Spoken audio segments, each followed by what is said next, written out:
નમસ્કાર, welcome to પ્રમુખ દર્શન એજ્યુકેશન ચેનલમાં તમારું હાર્દિક સ્વાગત છે। સર્વાંગી શિક્ષણના ચેપ્ટર નંબર 9 ની અંદર આપણે પ્રવેશ કરી રહ્યા છીએ અને ચેપ્ટરનું નામ છે મોજીલો કાગડો। આમ તો પાઠનું નામ ઉપરથી જ આપણને ખબર પડી ગઈ કે નક્કી આ કાગડાભાઈ મોજમાં રહેતા હશે, પરંતુ ખરેખર ગીજુભાઈ બધેકાએ જે એક આ વાર્તા લખી છે, એક પ્રસંગ લખ્યો છે ને, એ આપણા જીવનનો એક જન્મથી લઈને મૃત્યુ સુધી એ આનંદમાં રહેવાની એક જડીબુટ્ટી સમાન સાબિત થયું છે। તો આપણે આ પાઠમાં વિશેષ વાત કરીએ તો કોઈ પણ વ્યક્તિ હોય ને, એ વ્યક્તિના જીવનની અંદર સુખ પણ આવે, દુઃખ પણ આવે, એનો જય પણ થાય અને પરાજય પણ થાય, અને લાભ પણ થાય અને અલાભ પણ થાય। કોઈક ધંધો વ્યવસાય કરતા હોય તો ખોટ પણ જાય, નફો પણ થાય, વિદ્યાર્થી હોય તો માર્ક્સ વધુ પણ આવે, ઓછા પણ આવે। તો આવા છે ને દરેક દ્વંદ્વની સ્થિતિની અંદર એક સમાન ભાવે વર્તવું ને એ અઘરું છે, પરંતુ આ પાઠની અંદર ગમે તેવી પરિસ્થિતિ તમારી સાથે બને પણ છતાં પણ તમે સમભાવે વર્તી શકો, એ સરસ મજાનું શ્રીમદ ભગવદ્ ગીતાની અંદર નિરૂપણ થયેલું જોવા મળે છે। શ્રી ગીજુભાઈ બધેકાએ લિખિત એક રસપ્રદ વાર્તા છે, અને આ વાર્તાની અંદર એક કાગડાની વાત આવે છે। એ ગુસ્સે થયેલો રાજા હતો ને, એ આ કાગડાને અલગ અલગ પ્રકારના કષ્ટો આપે છે, પછી સુખ પણ આપે છે। ગમે તેવા કષ્ટોની અંદર એ આનંદમાં જ રહેતો જોવા મળે છે, કારણ કે મોજમાં રહેવું ને એ વ્યક્તિનો પોતાનો સ્વભાવ છે જ તે। પરંતુ આપણે કોઈક વ્યક્તિના હાથની અંદર આપણું રિમોટ કંટ્રોલ આપી દઈએ, એ આપણને એમ કે તે કપડાં સારા પહેર્યા છે તો આપણે સુખી થઈએ, એ એમ કે તે કપડાં સારા નથી પહેર્યા તો આપણે દુઃખી થઈએ। તો એનું કારણ શું છે? આપણે આપણું સુખ કે દુઃખનું રિમોટ એ સામેવાળા વ્યક્તિને આપી દીધેલું છે। પરંતુ અહીંયા આ પાઠની અંદર કોઈ પણ પરિસ્થિતિની અંદર આ કાગડાને મૂકવામાં આવે છે ને, તો આ કાગડો સ્થિર જ રહેશે અને આનંદમાં જ રહેશે। તો વિશેષ વાતો આપણે આ ચેપ્ટરની અંદર કરશું। ખાસ ગીજુભાઈ બધેકાનો એક પ્રયાસ રહેલો છે કે કોઈ પણ વિદ્યાર્થી હોય કે કોઈ પણ જીવનનો વ્યક્તિ હોય, જીવનમાં જીવતો, આ વ્યક્તિના જીવનની અંદર સુખ કે દુઃખ કે જય કે પરાજય, લાભ કે અલાભ થવાનો છે। તો આ દરેક સ્થિતિની અંદર એ સમભાવ વર્તે ને, એ એમનો મુખ્ય બોધ અહીંયા આપણને જોવા મળે છે। સૌ પ્રથમ શ્રી કૃષ્ણ ભગવાને અર્જુનને આ બાબત શું જણાવે છે? સુખ દુઃખે સમવે કૃત્વા લાભા લાભો જયા જયો તતો યુદ્ધાય યુજ્યત્સ સ્નેવ પાપમ વાસ્યપી। એટલે કે બીજા અધ્યાયની અંદર 38મા શ્લોકની અંદર શ્રી કૃષ્ણ ભગવાન અર્જુનને કહે છે, જો અર્જુનના દરેક સંશય માત્રો શ્રી કૃષ્ણ ભગવાને એમને પોતે સંશય રહિત કરી નાખ્યો છે અર્જુનને છેલ્લે, કારણ કે એના ઉપર આ 700 શ્લોકનો સંગ્રહ આપણે વાંચીએ ને તો આપણને ખબર પડે કે આમાં તો આપણે ધંધાકીય વાત પણ સારી આવે છે, આધ્યાત્મિક રીતે પણ આગળ વધી શકીએ એમ છીએ, ઘરની અંદર પણ આગળ વધી શકીએ છીએ, અને એક સ્થિત પ્રજ્ઞ થવું હોય તો આ શ્રીમદ ભગવદ્ ગીતા જરૂરી છે। શ્રી કૃષ્ણ ભગવાન અર્જુનને કહે છે કે સુખ કે દુઃખ કે લાભ કે હાનિ કે જય કે પરાજય એ સમાન સમજી પછી તું યુદ્ધ માટે તૈયાર થા। પહેલા તો તું તૈયાર થા। જો તૈયારી જરૂરી છે, શા માટે તૈયારી જરૂરી છે? કારણ કે કોઈ ક્રિકેટ હોય ને, એક સામાન્ય કોઈ પણ ખેલમાં ક્રિકેટ આપણે લઈએ ઉદાહરણ તરીકે, તો ક્રિકેટમાં પણ નેટ પ્રેક્ટિસ કરવામાં આવે છે। શા માટે? કારણ કે નેટ પ્રેક્ટિસ કરશે તો જ તે સારું એ બેટ્સમેન હોય કે બોલર હોય એ સારું મેચના દિવસે પ્રદર્શન કરી શકશે। કોઈ કબડ્ડી હોય, ખોખો હોય કે દોડ હોય કે સ્વિમની કોઈ તરવાની પણ સ્પર્ધા ભલે હોય, એ તરવૈયો પણ એ પ્રેક્ટિસ કરવાનો છે। એટલે આ તૈયાર કરવાનું કહે છે। કોણ કહે છે? શ્રી કૃષ્ણ ભગવાન અર્જુનને કહે છે કે તું પહેલા તૈયાર થા, અને તૈયાર શું થા કે પહેલા જય કે પરાજય કે ગમે તેવી સ્થિતિ આવશે તો આ સ્થિતિની અંદર તું સ્થિર રહી એકવો હોવો પડે, એ પ્રમાણે યુદ્ધ કરવાથી તું પાપને પામીશ નહીં। તો જો આપણે પાપને ન પામવું હોય તો તૈયાર થવાનું છે। શું તૈયાર થવાનું છે? કે ગમે એવી સ્થિતિ આવે, પરિસ્થિતિ આવે, પણ એમાં આપણે સમવર્તવાનું છે, સારી પરિસ્થિતિ એમ આપણે રાખવાની છે। તો આ કાગડા, આપણે મોજીલા કાગડાની વાર્તા શરૂ કરીએ। ગીજુભાઈ બધેકાએ તે કહેલી છે કે એક કાગડો હતો, કાગડો સ્વભાવે મોજીલો, એને દરેક વાતની અંદર મજા જ આવે, એને કોઈ પણ પ્રકારનું એના જીવનની અંદર એ દુઃખના પ્રસંગો હોય ને તો આ દુઃખના પ્રસંગોની અંદર એ સ્થિર જ રહે। હવે એકવાર છે ને કોઈ કારણસર છે ને રાજાને આ કાગડો ઉપર એટલો બધો ક્રોધ આવે છે, ગુસ્સો આવે છે। એટલે ગુસ્સો આવે એટલે સ્વાભાવિક છે, જેમ શ્રીમદ ભગવદ્ ગીતાની અંદર જ કીધું છે કે ક્રોધ આવે ને તો મતિ રહીને એમાં સત અને અસતનો વિવેક ન રહે, વાણી વ્યવહાર બધું બદલાઈ જાય। એટલે તમે જોજો, જે ક્રોધિત વ્યક્તિ હોય ને ગમે તે કરી શકે, અને એને પોતાને પણ ભાન ન રહે, આટલો ક્રોધ ભયંકર છે। તો આ રાજાને ક્રોધ થયો એટલે શું કીધું? સૌ પ્રથમ જો કાગડા ઉપર એને કેટલા પ્રકારના દુઃખની એ પરિસ્થિતિનું નિર્માણ કર્યું. સૈનિકોને આદેશ આપો કે આ કાગડાને છે ને ગામના કુવા પાસે એક છે ને કાંઠે ગારો છે અને આ ગારાની અંદર આ કાગડાને ફેંકી દો. હવે આ પ્રમાણે તો રાજાના આદેશથી સૈનિકો આ કાગડાને લઈ જાય છે. પેલા તો બંધી બનાવી નાખે છે અને પછી આળોટવાનું કહે છે અને તોય કાગડાભાઈ તો ગારામાં પડ્યા અને આનંદથી શું ગાવા લાગ્યા કે લપસણું કરતા શીખીએ છીએ ભાઈ, લપસણું કરતા શીખીએ છીએ, લપસણું કરતા શીખીએ છીએ ભાઈ, લપસણું કરતા શીખીએ છીએ. હવે રાજાના સૈનિકો તો સામે તો ઉભેલા હતા, દુખી કરવા માંગતા હતા કાગડાને. એટલે રાજાને શું વિચાર આવ્યો કે આ કાગડો કેવો છે, ગારામાં આખા શરીરે કાદવ કીચડ ચોટી ગયો છે છતાં પણ દુખી થવાને બદલે આ ખુશ થાય છે. એટલે રાજાને તો હવે ક્રોધ વધી ગયો અને ક્રોધ વધ્યો એટલે હવે નવું એને કીધું, સૈનિકને આદેશ આપ્યો કે જાઓ આ કાગડાને હવે કૂવામાં, એ ભલે પાણીમાં એ ડૂબીને મરી જાતો, એને હવે કૂવામાં નાખી દો. અને આગળ કૂવામાં એને નાખી ફેંકવા દેવામાં આવે છે અને ઉપર તો રાજાને સૈનિકો આમ જોવે છે તો કાગડો તો ન્યાય તે આમ તરતા એ બોલ્યો કે કૂવામાં તરતા શીખીએ છીએ ભાઈ, કૂવામાં તરતા શીખીએ છીએ, કૂવામાં તરતા શીખીએ છીએ ભાઈ, કૂવામાં તરતા શીખીએ છીએ.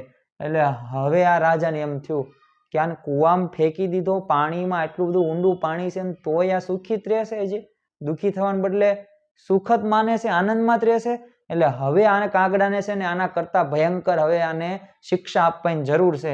એટલે હવે શું કીધું સૈનિકને કે જાઓ આ કાગડાને કૂવામાં બહાર કાઢો અને એક કાંટાથી ભરેલું પિંજરું હોય ને આ પિંજરાની અંદર કાગડાને પૂરી દો. અને ભાઈ કાગડાભાઈ તો એના એ જ રહ્યા, પિંજરામાં પૂરી દીધું પણ સુરથી ગાવાનું શરૂ રાખ્યું કે કુણા કાન વિંધાવીએ છીએ ભાઈ, કુણા કાન વિંધાવીએ છીએ, કુણા કાન વિંધાવીએ છીએ ભાઈ, કુણા કાન વિંધાવીએ છીએ. હવે આપણને કોઈ કાંટો ભરાવે કેવું દુઃખ લાગે, કોઈ એક લાફટ મારે તોય આપણને ગમતું નથી, તો આમને તો કાંટામાં આખો પૂરી દીધો પણ છતાં પણ એ શું કહેશે? આનંદમાં રહેશે. હવે તો રાજા કંટાળી ગયો કે હવે આને છે ને દુઃખ નથી દેવું પણ આના બદલે આપણે આને સુખ દેવી. અને કેમ થાય છે? અને આદેશ કર્યો કે જાઓ આંબાની ડાળે છે ને એક ટહુકા મારતી કોયલ છે અને આ કોયલ જ્યાં બેઠી છે ને એની બાજુમાં પાંજરું મૂકો અને આ કાગડાને પૂરી દેજો. આગળ એ પ્રમાણે કર્યું, અહીંયા તમને ચિત્રમાં દેખાય જ છે. પણ કાગડાભાઈ તો ત્યાં સવળું પડ્યું, ખુશ થઈને ગાવા લાગ્યા, કોયલના ટહુકા સાંભળીએ છીએ ભાઈ, કોયલના ટહુકા સાંભળીએ છીએ, કોયલના ટહુકા મધુર સાંભળીએ છીએ ભાઈ, કોયલના ટહુકા સાંભળીએ છીએ. હવે રાજા કે અહીંયા તે આ તો સુખ જ રહેશે, આને દુઃખ લાગવું પડે તો જાઓ હવે આને છે ને ખીરમાં આખો ભરી નાખો પેલા પાત્ર અને ખીરની અંદર આને ડૂબાડી દો. અને હવે ભાઈ કાગડાને એ ભરેલા વાસણના ખીરમાં એને નાખ્યો તો ત્યાંય તે કાગડો તો આનંદિત હતો. તો ન્યાય એને શું ગાયું? મીઠી ખીર ખાઈએ છીએ ભાઈ, મીઠી ખીર ખાઈએ છીએ, મીઠી ખીર ખાઈએ છીએ ભાઈ, મીઠી ખીર ખાઈએ છીએ. અને રાજાએ તો કાગડાને દુઃખી કરવા તો આટલા બધા પ્રયાસો કર્યા પણ કાગડો હકીકતમાં ત્યાં દુઃખી થવો પડે પણ એ કાંઈ એમ થયું જ નહીં. એટલે હવે રાજાએ છેલ્લે નક્કી કરી નાખ્યું કે છાપરા ઉપર તમે આને મૂકી આવો ને ત્યાંથી ફેંકી દો. અને હવે છાપરા ઉપર બેઠવામાં આવ્યો કાગડો અને ત્યાંથી ભાઈ ઉડી ગયો કાગડો અને છેલ્લે શું બોલ્યો? હવે અમે આઝાદ છીએ ભાઈ, હવે અમે આઝાદ છીએ, હવે અમે આઝાદ છીએ ભાઈ, હવે અમે આઝાદ છીએ.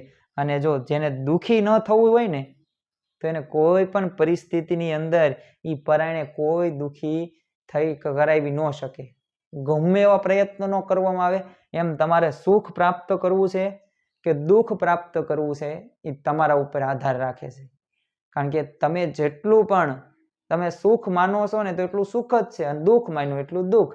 અને યાદ રાખવું કે કોઈ પણ દુઃખ રહ્યા ને એ દુઃખ હકીકતમાં એ શરીરના કે કોઈ વ્યક્તિના નથી પણ મનના દુઃખ છે. એ મનથી આપણે માની લીધેલું ને એટલે એને આપણે બધા દુઃખ માનવી છે. એટલે ખરેખર છે ને વ્યક્તિએ આગળ વધવું હોય અને પ્રયાસો કરવા હોય સુખી થવા માટે તો છે ને શ્રી કૃષ્ણ ભગવાનનો આ શ્લોક યાદ રાખજો કે સુખ દુઃખ લાભ કે હાનિ કે જય પરાજયને સમાન સમજીને પછી યુદ્ધ માટે તું તૈયાર થા. એ પ્રમાણે યુદ્ધ કરવાથી તું પાપને પામીશ નહીં. અને બીજું પણ શ્રી કૃષ્ણ ભગવાન 12મા અધ્યાયમાં 18મા શ્લોકની અંદર કહે છે, સમઃ શસ્ત્રો ચ મિત્રે ચ તથા માનપનાયો શીતોષ્ણ સુખ દુઃખેશુ સંભ સંગ વિજ્યતે. એટલે કે જે પુરુષ શત્રુમાં, મિત્રમાં, માન કે અપમાનમાં સમાન રહે છે, એ તાઢ કે તડકા કે સુખ દુઃખોના દ્વંદ્વમાં સમાન રહે છે, તથા સર્વત્ર આસક્તિ રહિત છે, તે મને પ્રિય છે. તો જો ભગવાનને પ્રિય થવા માટે શું જરૂરી છે? ગમે તેવી પરિસ્થિતિ તમારી સાથે ન આવે, આ પરિસ્થિતિમાં તમે સ્થિર હોવા પડે. શ્રી કૃષ્ણ ભગવાનને યાદ કરીએ ને તો એમના જીવનની અંદર દુઃખના પ્રશ્નો કેટલા, જન્મ જેલમાં થયો, આમથી આમ તેઓ ભટક્યા જ છે, પણ છતાં તેઓ આનંદથી વર્તે છે. એમનામાંથી આપણે પ્રેરણા લેવી છે. ભગવાન રામના જીવનમાં જોવો કે પછી પાંડવોના જીવનમાં જોવો, કેવા દુઃખો હતા, પણ આ દુઃખોમાં પણ કેવા રહ્યા છે, તેઓ આસક્તિ રહિત રહ્યા છે અને એમાં સમાન રહ્યા છે. ત્યારે એમના ગુણગાન ગાવામાં આવે છે. તો આપણે એઝ અ વિદ્યાર્થી, એઝ અ સ્ટુડન્ટ, આપણે પણ કોઈ પણ પરિસ્થિતિ બની હોય ઘરની અંદર, તો એમાં સમવર્તવાનું છે. આપણું કર્મ શું છે? શિક્ષણ પ્રાપ્ત કરવું, સારામાં સારું શિક્ષણ પ્રાપ્ત કરવું. તો એ માટે જરૂરી શું છે? સમવર્તવાનું છે. તો ગીજુભાઈ બધેકાની આ સરસ મજાની વાર્તાની અંદર આપણને એક પ્રકારનો પાઠ જ શીખવવામાં આવે છે કે ગમે તે પરિસ્થિતિ થઈ જાય, દરેક પરિસ્થિતિની અંદર આપણે સ્થિર રહી શકીએ. અને સ્થિર રહેવા માટે જરૂરી છે આવા વિચારો. અને આવા વિચારો આપણા મગજની અંદર સતત ભમતા હશે ને, તો એવું વર્તન પણ થવાનું છે, એવી ટેવ પણ પડવાની છે, અને એવું છેલ્લે કેરેક્ટર્સ પણ બનવાનું છે. અને કેરેક્ટર્સ મેન પરફેક્ટ. માણસને સંપૂર્ણ કોણ બનાવે છે? તો ચારિત્ર. પણ ચારિત્ર ઘડતર માટે આવા વિચારો જરૂરી છે. તો ખાસ આ પાઠની અંદર આપણે યાદ રાખીશું. હવે આના પછીનું આતુરતાનો અંત અને આપણું 10મું ચેપ્ટર, એટલે કે છેલ્લું ચેપ્ટર, એટલે કે સ્થિત પ્રજ્ઞ કોને કહેવાય? મોજીલા કાગડા જેવું જ છે, પરંતુ આમાં તો વિશેષ મુદ્દા આપવામાં આવ્યા છે. હું તમને થોડીક સ્લાઇડમાં દેખાડી દઉં કે કેટલા બધા મુદ્દા સરસ મજાના આપ્યા છે. કોષ્ટક દ્વારા પણ સમજાયું છે, ઉદાહરણ દ્વારા પણ. શ્રી કૃષ્ણ ભગવાનનો એક સંવાદ અહીંયા છે, ભગવાન રામનો સંવાદ છે. અને જો આ કોષ્ટક આપણે આખું સમજવાનું છે, અને આ બધું આપણે સમજશું ને, ત્યારે આપણું તમારું પૂરું થશે. તો ખાસ આપણે ધ્યાન રાખશું કે આ જે ચેપ્ટર રહ્યું એ સ્થિત પ્રજ્ઞ અગત્યનું છે, મહત્વનું છે. બીજાને પણ આ માહિતી આપણે શેર કરીએ, જેથી દરેકના પ્રશ્નોનું સમાધાન થાય. અને પ્રશ્નનું સમાધાન થશે તો જ સુખ પ્રાપ્ત થશે. તો આજે આપણે ખાસ 9મું ચેપ્ટર જોયું. 10મું ચેપ્ટર મળશું. તમે જો ચેનલમાં નવા હોય તો ચેનલને સબસ્ક્રાઈબ કરજો, લાઈક કરજો અને કોમેન્ટ જરૂર કરજો કે તમારે કયો મુદ્દો હજી પણ વધુ સમજવો છે. હજી પણ તમને આમાંથી કાંઈ વસ્તુ સમજાણી ન હોય તો પણ કહેજો. કોમેન્ટ કરશો તો મને ખબર પડશે કે આના ઉપર મારે વિડીયો બનાવતો. મને જેટલું આવડે છે એટલું તો હું તમને કહીશ. તો મળીએ આવા જ કંઈક નવા વિડીયો સાથે, નવા વિચાર સાથે. ત્યાં સુધી જોડાયેલ રહો પ્રમુખ દર્શન એજ્યુકેશન ચેનલમાં. જય હિન્દ, જય ભારત, જય જય ગરવી ગુજરાત.